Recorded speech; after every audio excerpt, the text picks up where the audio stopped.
Hair fall. Hair fall से तो आजकल सारे जाने ही सफर कर रहे हैं, चाहे वो जेंट्स हो चाहे लेडीज हो। 30+ के बाद हेयर फॉल ज्यादा होना शुरू हो जाता है, हेयर की जो ग्रेइंग है वो जल्दी होने लग जाती है, वाइट हेयर जल्दी आ जाते हैं।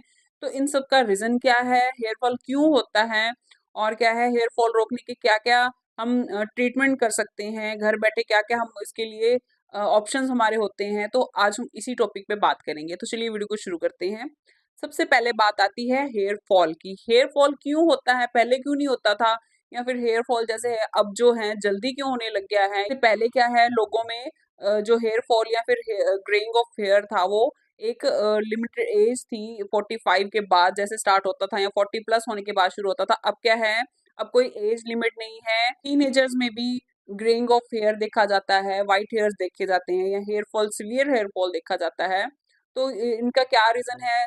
सबसे पहले तो बात आती है खाने की। जो हम फर्टिलाइजर वाला खाना खाते हैं, चाहे वो वेजीज हो या फिर फ्रूट्स हो, तो क्या है वो फर्टिलाइजर वाले ही होते हैं। तो जो मिट्टी होती है उनमें फर्टिलाइजर बहुत ज्यादा होते हैं, पेस्टिसाइड्स बहुत ज्यादा यूज होते हैं। तो क्या है, हमारा जो खाना वाना जो हो आजकल हो चुका है वो इतना हेल्दी नहीं है। हम उनको हेल्दी बोल देते हैं क्योंकि हमें वो ही खाना होता है। और दूसरी बात आती है, पहले जो था कच्चा खाना खाया जाता था, फ्रूट्स वगैरह या सब्जियां वगैरह कुछ कच्ची भी खा ली जाती, फ्रूट्स वगैरह कम खाना, वेजेस ग्रीन वेजेस कम खाना, बाहर का फूड ज्यादा खाना, जंक फूड ज्यादा खाना। तो ये भी जो है सेकंड पॉइंट है इसका कि हेयर फॉल या फिर हेयर की ग्रेइंग जो है जल्दी होने लग गई है। तो उसके बाद क्या आता है, थर्ड नंबर पे आता है तेल। पहले क्या है, जो पहले के लोग थे वो ऑयलिंग ज्यादा करते थे, अपने बालों को अच्छा नरिशमेंट देते थे। जो ऑयल होता है वो रिच सोर्स होता है विटामिन ए डी और ई का। तो उसमें क्या है, जो हेयर्स की रूट्स थी उसके अंदर तक, रूट्स तक जो था विटामिन क्या था जाते थे। अब क्या है, ऑयलिंग बहुत ज्यादा कम हो चुकी है, और क्या है पोल्यूशन हो जाता है, तो उससे उसकी वजह से डैंड्रफ भी हो जाता है। तो डैंड्रफ को कम करने के लिए भी जो ऑयलिंग की जाती है वो थोड़े टाइम के लिए की जाती है। तो क्या है, ऑयलिंग कम होने की वजह से, या जो भी रीजन रह जाता है कि हेयर ऑयलिंग हम नहीं कर पाते हैं, जैसे आजकल सबको बाल जो है फ्लफी चाहिए, सुंदर स्मूथ चाहिए, तो ऑयलिंग क्या है हम अवॉइड ही करते हैं। कहीं भी आना जाना हो तो ऑयलिंग हम नहीं करके जाते। पहले के जमाने में क्या होता था, अगर तेल लगा भी हुआ है बालों में तो क्या है वो बाहर चले जाते थे, पर अब हमें शर्म आती है कि हम ऑयल लेके बाहर कैसे जा सकते हैं। बात आती है मिनरल्स की। जो हमें बालों को, हमारे को चाहिए होता है, प्रोटीन्स की, जो हमारे बालों को नरिशमेंट जो चाहिए होता है उनकी कमी है। हम हमारा जो खाना पीना है वो इतना अच्छा नहीं है, जैसे कि मैंने आपको पहले ही बताया है। तो हमारे बालों को मिनरल्स जो चाहिए होते हैं, वाइटामिन जो चाहिए होते हैं वो उनको नहीं मिल रहे हैं। उसके बाद बारी आती है हॉर्मोन्स की। कई बार कई लेडीज में या कई गर्ल्स में पीसीओडी या पीओसीओस का काफी प्रॉब्लम रहती है, तो उसकी वजह से भी हेयर फॉल होता है। या किसी को थायराइडिज्म हो जाता है, उसकी वजह से भी हेयर फॉल होता है। मोस्टली जो लेडीज होती हैं उनमें सीरम फेरेटिन की कमी होती है, यानी कि जो हमारा ब्लड होता है उसमें आयरन की कमी हो जाती है, प्रॉपर आयरन की कमी हो जाती है। तो उसकी वजह से क्या है, हेयर फॉल होना शुरू हो जाता है। विटामिन डी की कमी होती है, मोस्टली सब में ही होती है। तो क्योंकि हम जैसे है धूप में कम निकलते हैं, सर्दियों में भी थोड़ा टाइम धूप में बैठा और फिर हम अंदर आ जाते हैं, तो विटामिन डी की कमी भी एक हेयर फॉल का मेन रीजन होता है। अब बारी आती है इनके सोल्यूशन की। सोल्यूशन क्या हो सकता है, ऑयलिंग नहीं करनी है, या फिर अगर आपको डैंड्रफ भी है तो आप ऑयलिंग ना करें। अगर हेड वॉश करना है तो 1 घंटा पहले ऑयलिंग करें। डैंड्रफ को क्या है, ऑयल जो है एक खाना ही होता है, हम उसको खाना देते हैं। अगर आपको डैंड्रफ है भी सही तो आप ऑयलिंग ज्यादा ना करके रखें। आप सोचे कि डैंड्रफ है तो मैं ऑयलिंग कर लूं और जो डैंड्रफ है वो चला जाएगा, ऐसा कुछ नहीं होता। डैंड्रफ ज्यादा होके आएगा, तो आप क्या है सिर्फ हेड वॉश से पहले ही ऑयलिंग करें। उसके बाद सोल्यूशन क्या आता है, आप ऑयलिंग नहीं करना चाहते तो हेयर सीरम्स आजकल आ गए हैं मार्केट में। आप वाटर बेस्ड सीरम ही यूज करें। आप क्या है हफ्ते में 3 से 4 बार भी उसको यूज कर सकते हैं, रूट्स तक वो जाता है। और क्या है, आपके बाल भी जो है ऑयली नहीं दिखाई देते, फ्लफी, और जो भी आपको शाइन वगैरह जो चाहिए होती है वो आपको दे देते हैं। और आपका क्या है, मिनरल्स जो होते हैं मेन उसमें पेप्टाइड्स होते हैं, एनागिन वगैरह सब कुछ होता है।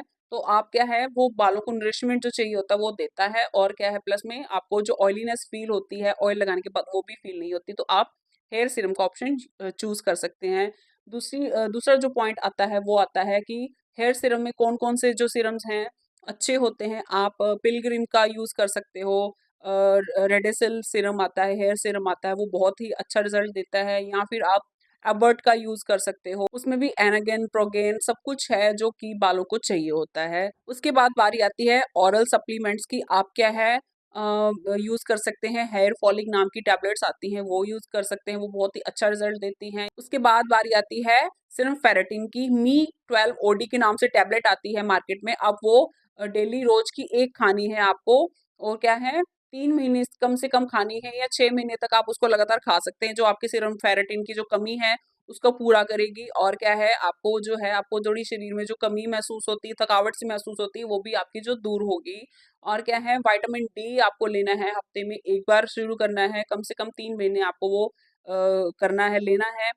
एक हफ्ते में एक पाउच लगेगा, इसका मतलब 1 महीने में आपको 4 पाउच पीने हैं।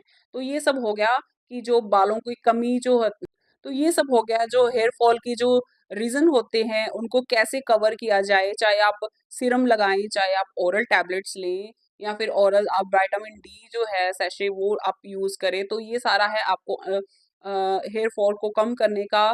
उसके बाद बारी आती है प्रोसीजर्स की। प्रोसीजर्स में आप क्या क्या करवा सकते हो, सबसे बेस्ट प्रोसीजर होता है जो हेयर फॉल को रोकने का, वो होता है पीआरपी, प्लेटलेट रिच प्लाज्मा। ये क्या है, आपके ब्लड को ही लिया जाता है, आपके ब्लड का जो सैंपल लिया जाता है उसमें से जैसे आप लगा लो, आप जैसे दूध के ऊपर मलाई आई होती है, तो वैसे ही मलाई जो है मलाई को उतार लिया जाता है, तो मलाई को यूज किया जाता है। वैसे ही ब्लड में से पीआरपी जो होती है, जो जिसमें प्लेटलेट्स होते हैं, वो प्लाज्मा निकाला जाता है।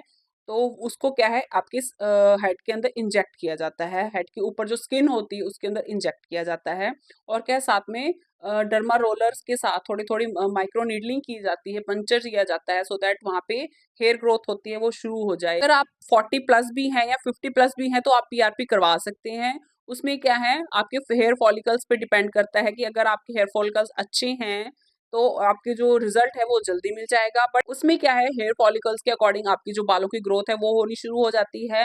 ये क्या है, आप 4 से 5 सेशन ले सकते हैं। ये आपके हेयर फॉल के ऊपर डिपेंड करता है कि आपको हेयर फॉल कितना हो रहा है। तो उसके बाद क्या है, आपको पीआरपी के बाद भी ये है कि आपको जो है सप्लीमेंट्स है वो लेने ज़रूरी है। ये नहीं है कि अकेले पीआरपी ले ली और आपका सब हो गया, ऐसा कुछ नहीं है। आपको विटामिन और मिनरल्स और जो टैबलेट्स वगैरह जो भी आपकी डॉक्टर डर्मेट प्रोवाइड करवाएँगे आपको लेनी होगी, और क्या केयर करनी होगी, और केमिकल से बचना होगा। ये नहीं कि आप हेयर कलर्स करवा लें, या फिर कोई भी आप जैसे कि स्मूथनिंग, स्ट्रेटनिंग वगैरह करवाते हैं, तो वो केमिकल्स जो होते हैं वो भी काफ़ी हार्श होते हैं, तो बालों को वो भी नुकसान करते हैं। तो आप इन चीज़ों को अवॉइड करेंगे जब भी आप पीआरपी करवाने जाएँगे। तो ये सारा था हेयर फॉल के बारे में। अगर आपके कोई क्वेश्चन्स हैं तो आप मुझे कमेंट बॉक्स में पूछ सकते हैं। तब तक के लिए अपना ख्याल रखें।